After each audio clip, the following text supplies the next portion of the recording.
The medbay wasn't a place of healing. It was an annex of the arena.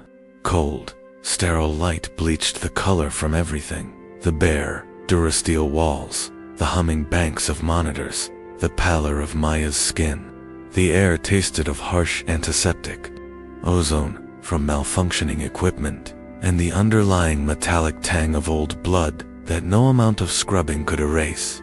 Beneath it all, a low thrum vibrated through the floor, the distant, ceaseless roar of the Primus arena above, a constant reminder of the grinder waiting to reclaim her. Maya drifted, not in sleep, but in a narcotic haze punctuated by jagged shards of agony. The pain was a living thing, a constellation of fire points mapping her ruin, the deep, grinding ache in her ribs where she'd slammed into the wall, the searing brand on her left shoulder, the synth flesh graft itching like insects burrowing beneath her skin, the raw, screaming tear along her right thigh where Raxor's blades had tasted her, and the deep, sickening throb in her lower left side, a constant, wet reminder of the final blow. Morphine derivatives flowed through her veins, not to erase the pain, but to blunt its edges enough to prevent shock from claiming her entirely. It left her mind adrift in a gray, nauseating fog. Vague impressions pierced the haze, the cold sting of laser sutures sealing internal ruptures, the pressure of pneumatic injectors forcing nutrient sludge and coagulants into her depleted system, the muffled guttural exchanges of the Karthaxian medics. Their language was harsh, percussive, but she'd learned enough scraps in the mines, and on the fringes to grasp the essentials. Double quotes, ... Extensive myofascial damage, quadrant 4. Hemorrhage controlled, ... Femoral laceration, missed the artery by less than a millimeter. Lucky, ... Compound fractures, ribs, 7 and 8, compromised lung capacity, ... Remarkable baseline constitution, Terran resilience parameters underestimated, ... Expendable, tear. 3 protocols. Stabilize only. Minimize resource allocation. Prepare for further bouts. Further bouts. The words cut through the narcotic soup like shards of ice. A cold dread, deeper and more paralyzing than any physical pain, settled in her gut. She wasn't dead. They hadn't even bothered to finish her off cleanly.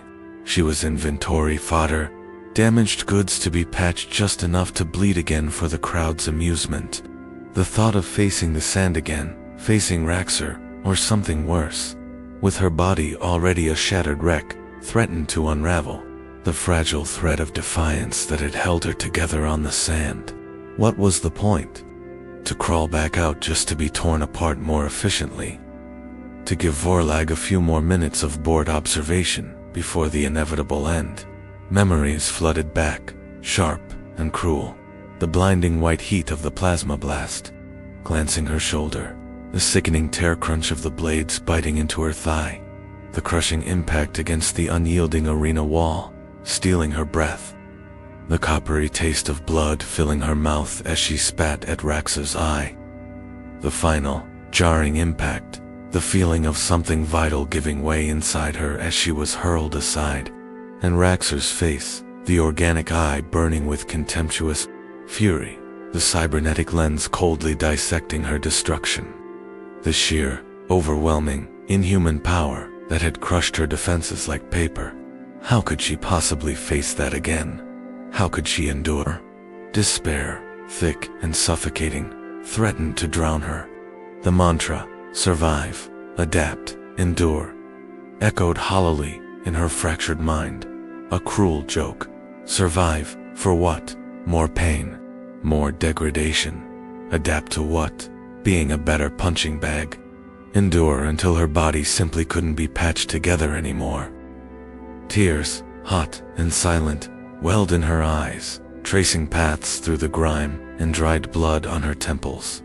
Images flashed, not of the arena, but of the grimy corridors of the mining asteroid Epsilon 9, the constant clang of machinery, the taste of recycled air thick with rock dust, The hollow eyes of the miners. Her father, coughing his lungs out in the dark, worked to death for scraps.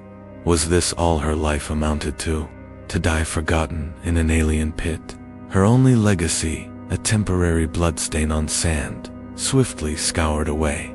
The weight of it pressed down, heavier than ceramite plating. Then, piercing the despair, another memory surfaced.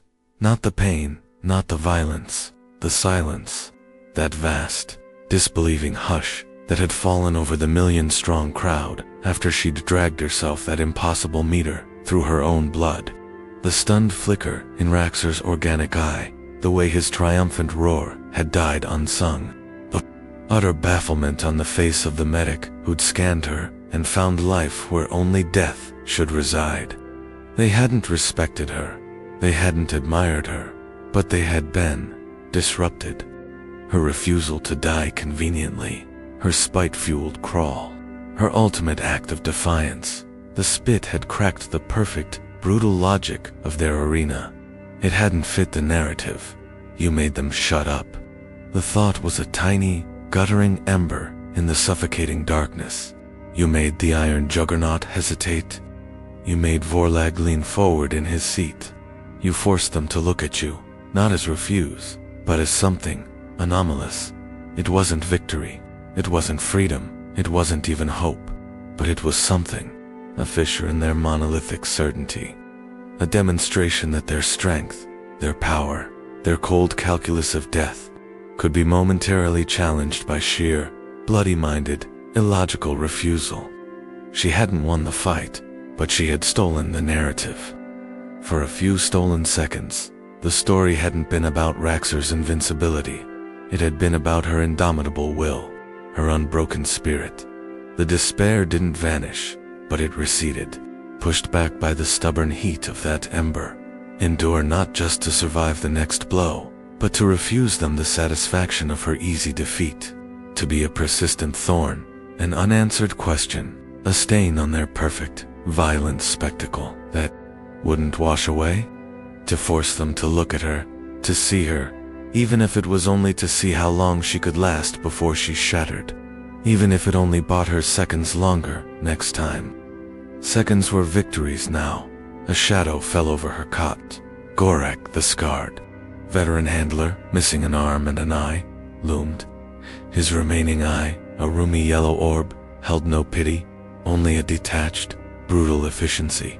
In his good hand, he held a hypospray filled with a viscous, glowing green fluid, not a healing agent, but a potent cocktail of stimulants and pain inhibitors, or integrate combat drugs, designed to force damaged fighters back into the rotation faster, to mask the damage, not repair it, to turn agony into a weapon they could wield until their bodies gave out completely.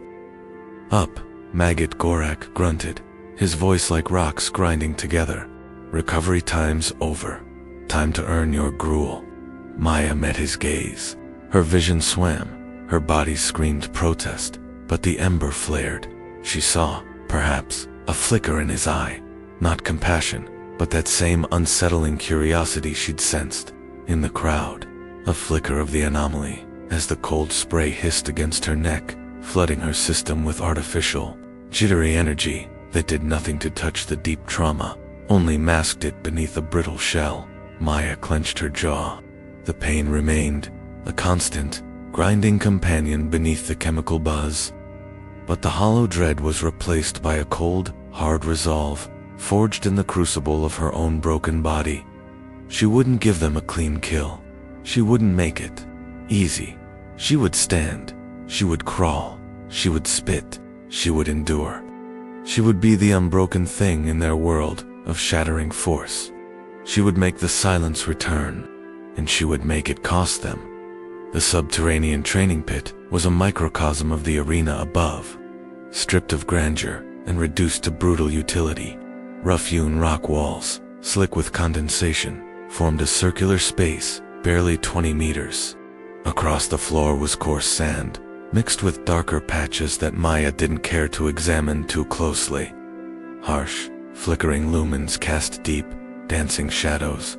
The air hung thick with the smell of damp stone, stale sweat, fear, and ozone. Gorak wasn't a trainer. He was an interrogator of the flesh. His tools were a shock prod that crackled with blue energy and a weighted net, woven with monofilament strands that could slice skin. His philosophy was simple. Pain taught lessons. Failure taught harder ones. Maya's lessons were constant, brutal, and focused entirely on her weaknesses. Pathetic worm. Gorak bellowed as Maya stumbled, her injured leg buckling under the sudden, lateral movement he'd demanded. A jolt from the shock prod slammed into her tender ribs, sending white-hot agony lancing through her chest. She gasped, collapsing to her knees in the sand. You think crawling like a gutted grub impressed anyone in the acid pits of Zorvath? They fight with spines. Severed, you are soft. Raxor should have crushed your skull and been done with it. Saved us all the trouble. Maya pushed herself up, spitting sand, her vision swimming. The stimulants made her hands shake, her heart race unnaturally fast. The pain in her ribs was a white-hot brand. Beneath the inhibitor's numbing veil, survive, adapt, endure. She focused not on Gorak's words, but on his movements, the way he favored his left side, compensating for his missing right arm, the slight hitch in his step when he pivoted sharply, the predictable rhythm of his prod attacks, a testing jab, then a harder follow-up if the first connected. He lunged again, the net whipping out. Maya didn't try to dodge fully. She knew her leg wouldn't allow it. Instead, she twisted, letting the weighted edge graze her already burned shoulder. The monofilament strands snagging and tearing at the synth flesh graft. Pain flared, but she used the momentum of his throw, staggering sideways and towards him, inside the net's effective range. She drove a stiffened palm towards his throat, a futile gesture against his thick hide, but it forced him to jerk back, momentarily off balance. Gorak snarled, more in surprise than pain. Cheap tricks. Arena sand won't save you from Skitter's stingers, maggot. He reversed the prod, aiming for her injured thigh. Maya dropped, rolling through the sand, the crackling energy passing inches above her. She came up near the wall, breathing raggedly. Skitter, the name registered. Her next opponent, a multi-limbed horror from the Xylo swamps. Known for blinding speed and paralytic venom. Fast, agile. The absolute worst match for her current crippled state. A death sentence delivered efficiently. Gorak pressed the attack, forcing her to move constantly, testing her damaged leg, her burned shoulder, her compromised ribs. He mocked her stumbles, amplified her gasps of pain, but Maya learned. She learned to fall without worsening her injuries, rolling with impacts, minimizing damage. She learned the gritty texture of the sand, the cold bite of the rock wall against her back. She learned Gorak's patterns, his tells. She hoarded every scrap of information, every inadvertent weakness he revealed. Survive, adapt, endure. The mantra wasn't about winning. It was about delaying the inevitable end, one agonizing second at a time. News filtered down into the grim underbelly of the arena complex like contaminated water, passed by board guards, gleefully delivered by Gorak, overheard in the communal mess hall, a cavernous, echoing space where condemned fighters were given nutrient paste, the color and consistency of wet cement. Raxor had fought again, against a hulking Grishnak berserker, a mountain of muscle and rage. The bout had lasted less than 2 minutes. Raxor had dismantled him with brutal efficiency, a plasma blast to cripple the legs, followed by a single, decapitating sweep of the bladed arm. The crowd had roared its approval, but the commentary afterward held an unfamiliar undercurrent. ... Efficient, yes. Textbook execution. One guard grunted, shoveling paste into his maw, after the human. Another replied, his tone thoughtful, almost hesitant. ... The Grishnak just fell. Expected, predictable. Raxor seemed impatient. A third offered, finished it quick, kept glancing toward Sector Gamma sand during the preamble. The stain is gone, fool, scoured clean after every bout. The memory isn't. The silence isn't. Maya listened, forcing down the tasteless paste, the words coiling in her gut. The silence she'd created had lingered. Her impossible endurance had become a ghost, haunting the Primus arena, a whisper in the roar, a benchmark against which other cleaner kills were measured and found lacking. It wasn't admiration, it was disturbance, a crack in the foundation. And disturbance, she realized with a cold flicker deep inside, was a weapon she could wield. The walk to the arena gate felt infinitely longer the second time. The rough fabric of the simple gray tunic they'd given her chafed against the synth flesh graft on her shoulder. The worn boots felt alien on her feet. Her leg throbbed with every step, a constant ominous drumbeat. The roar of the crowd hit her like a physical wave as the inner gate groaned upwards. But it was different. Less a unified baying for blood, more a chaotic surge of anticipation, curiosity, a morbid eagerness to see if the broken human would crawl again, to see if the ghost would walk. Maya ignored it. She focused on the feel of the sand beneath her boots, coarse, gritty, real, the dull ache radiating from her core, the tight pull of the synth flesh on her side with each breath, the unnatural jitteriness from the stimulants warring with the deep-seated fatigue. Endure. She scanned the vast obsidian bowl. High above, the energy barrier shimmered, the jagged spires carved with scenes of carnage speared towards the harsh, white sun. And there, in the Imperial box, a massive silhouette, Vorlag, watching, assessing, a guttural horn blast. Across the arena, a smaller, darker gate hissed open. No smoke, no fanfare. Skitter flowed out. It was a nightmare of chitin and articulated limbs. Its body, low-slung and segmented like an armored centipede, was the color of tarnished brass. 10 multi-jointed legs, tipped with needle-sharp points, propelled it across the sand with terrifying, silent speed. Its head was a wedge-shaped cluster of sensory stalks and twitching mandibles, dominated by 2 bulbous, multifaceted eyes that glinted with cold, insectile intelligence. Along its flanks, clusters of short, barbed appendages twitched, each tipped with a glistening, venom-dripping stinger. It didn't charge. It rippled, a blur of predatory motion aimed directly at her. The crowd roared, sensing the imminent, gruesome dissection. The odds display flickered overhead, astronomical against Maya. Expected duration, 90 seconds. Maya didn't try to match its speed. She couldn't. Instead, she moved laterally the moment it emerged, forcing it to adjust its vector. She used the slight slope near the arena wall.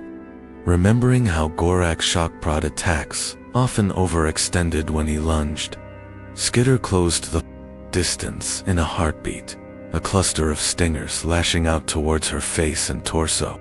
Maya dropped, not backwards, but into a low, tumbling roll towards the creature, passing underneath its low-slung body mass as the venom-dripping points whistled through the air above her.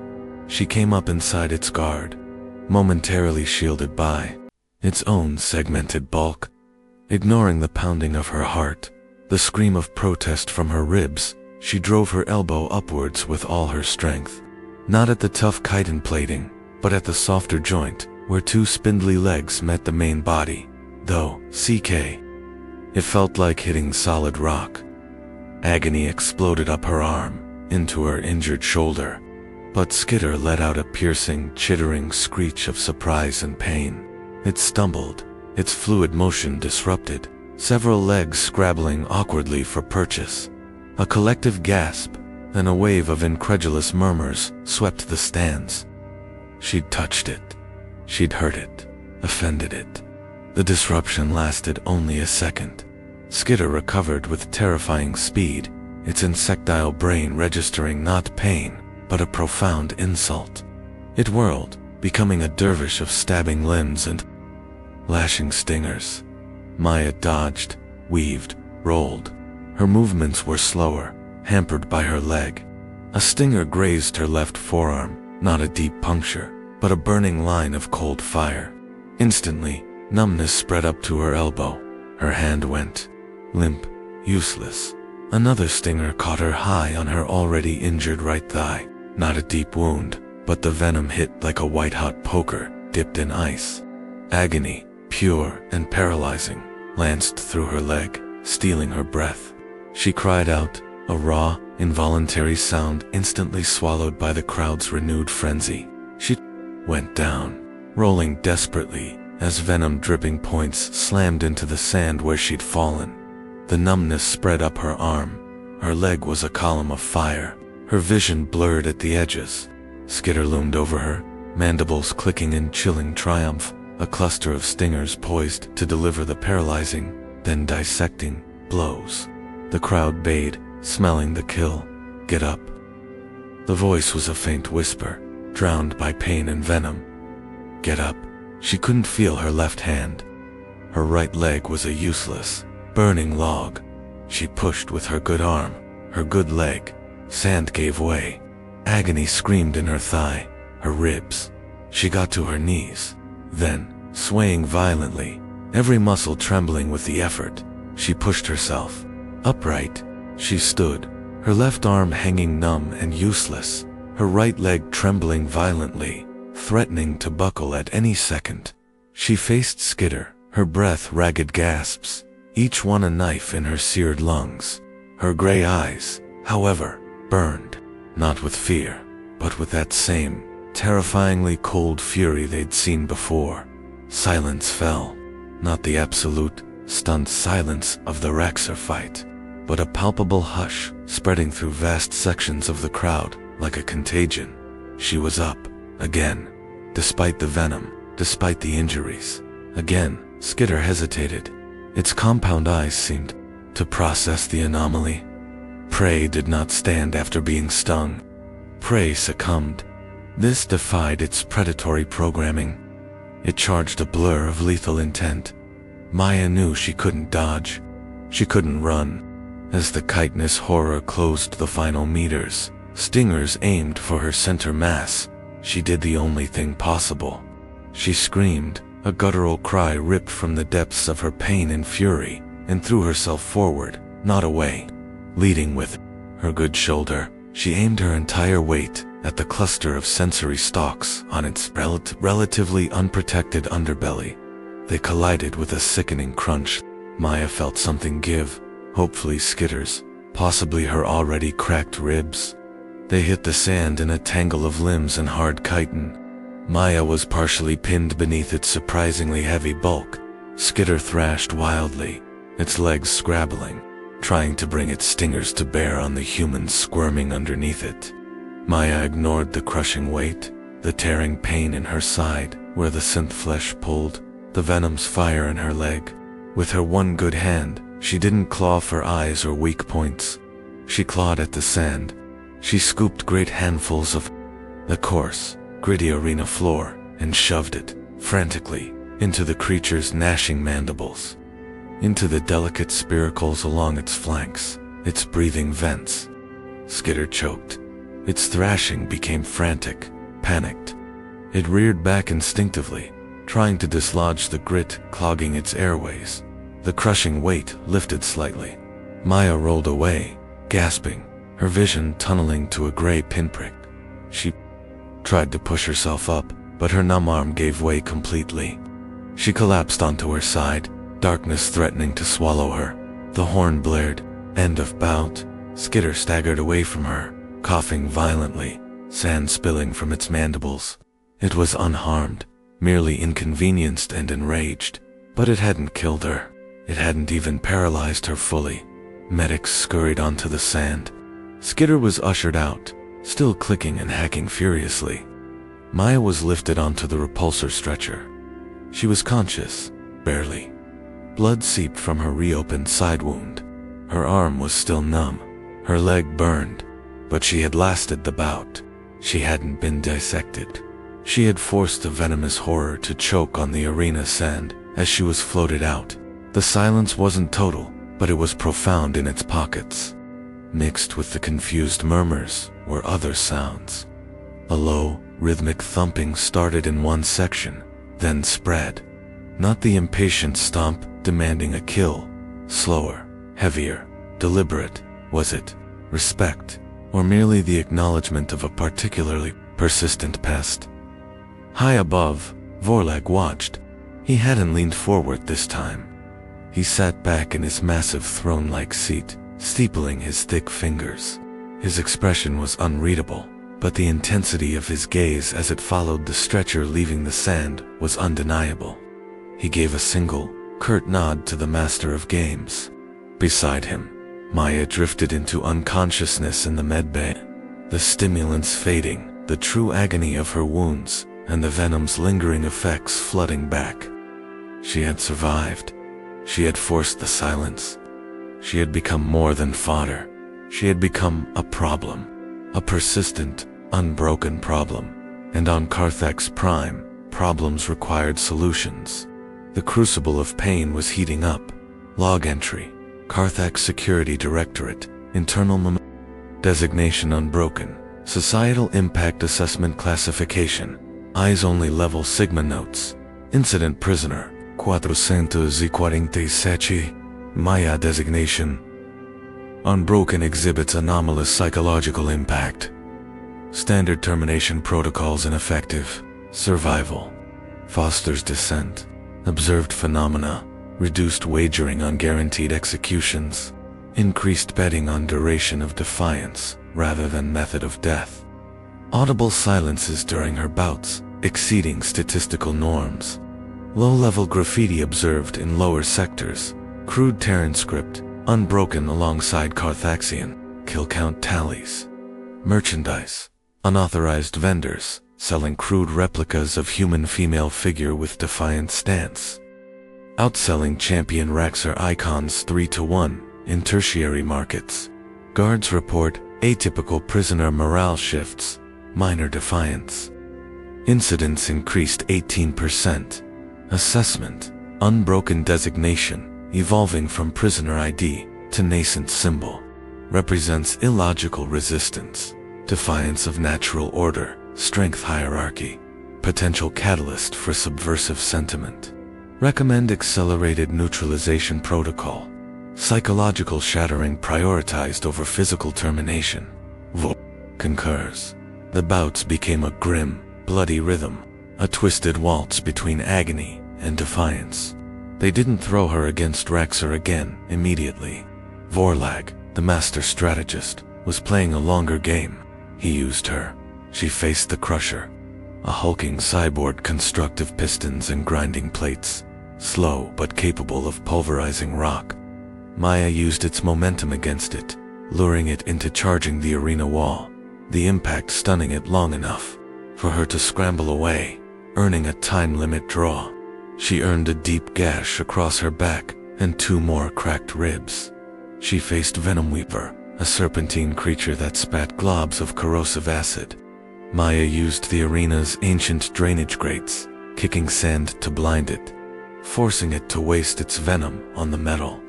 Enduring searing splashes on her arms and legs before collapsing from toxin inhalation just as the horn sounded. She spent a week coughing up blood. Each time, the walk to the gate was harder. The stimulant cocktails grew stronger, the side effects worse. Tremors, paranoia, hallucinations flickering at the edges of her vision. The medical patches covered more of her body. She moved with a permanent hitch, her right leg never fully recovering from Raxor's blades and Skitter's venom. Her left arm regained partial feeling, but the nerves were damaged, the fingers clumsy. Her ribs were a cage of chronic pain, yet, each time, she found a way. She used the sand, the walls, the crude tools Gorak inadvertently taught her to avoid. She used her pain as a focus. She used the silence as a weapon. She spat. She crawled. She stood on trembling legs. She became a master of the dirty fight, the delaying action, the Pyrrhic survival. And each time, The silence deepened. The low thumping became more widespread. The crude, unbroken symbols appeared scratched onto guard helmets, on ration tins. She wasn't winning. She was eroding their certainty, eroding Raxor's legend. The mighty champion had fought twice more, winning efficiently, but the commentary was laced with comparisons, swift but lacked the drama of the human's last stand. Raxor himself seemed changed, more brutal, quicker to anger in his bouts. He lingered near Sector Gamma Sand before his fights, his cybernetic eye scanning the spot where Maya had fallen, where her blood had stained. His victories felt hollow, the cheers less enthusiastic. Vorlag watched it all. His initial curiosity hardened into cold calculation. The Unbroken was no longer just a problem. She was a burgeoning symbol, a crack in the foundation of Karthaxian supremacy. It had to be stopped, not just killed, broken, utterly and publicly. He found his tool. The summons wasn't to the arena gate. It was to a featureless interrogation chamber deep beneath the complex.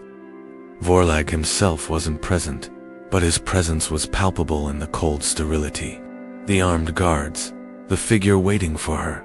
He was human, or had been. Now he was a gaunt, gray-skinned wreck, clad in the tattered remnants of a Terran Confederacy fleet officer's uniform. His eyes were sunken, haunted, but held a desperate, calculating light. A neural inhibitor collar glowed faintly at his throat. 2 Karthaxian guards flanked him.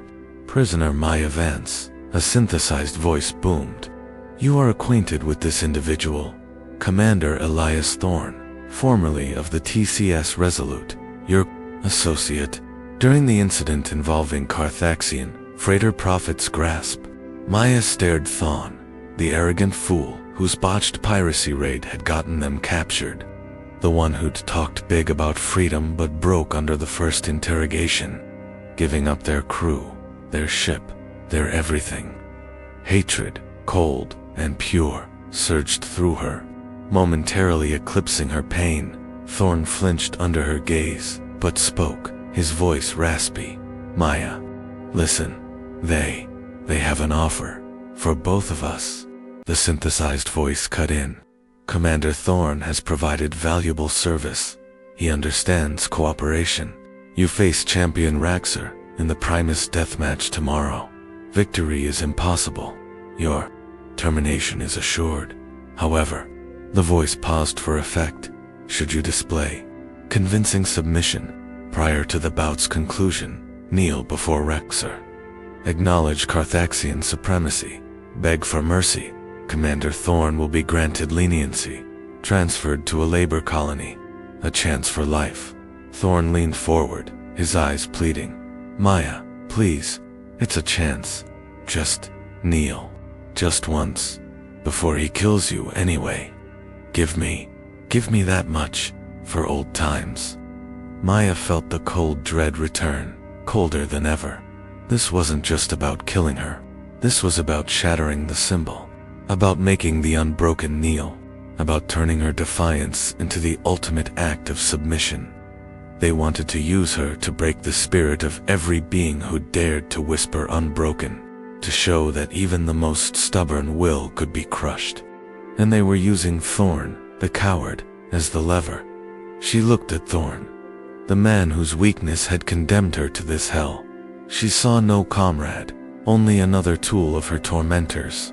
The ember of defiance flared, not just against the Karthaxian, but against the sheer, soul-crushing cruelty of their plan.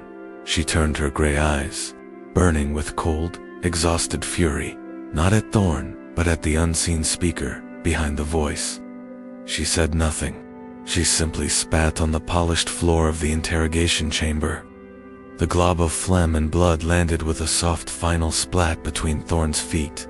The synthesized voice was silent for a long moment, then cold and flat. "Very well. The deathmatch proceeds as scheduled. Commander Thorne will be returned to the isolation pits, awaiting reactivation. Post-bout." Thorne's face crumpled into abject terror. "No, Maya, please, don't do this. Please." His screams echoed as the guards dragged him away. Maya was led back to her cell. The cold dread was there, icy fingers around her heart. Facing Raxor again, in her current state, was suicide, but the ember burned brighter. They wanted her to kneel. They wanted to break the symbol. She would stand. She would crawl. She would die. But she would never kneel. She would make Vorlag choke on his victory. She would be the Unbroken until her last bloody breath. The crucible had forged her. Tomorrow, it would test her to destruction.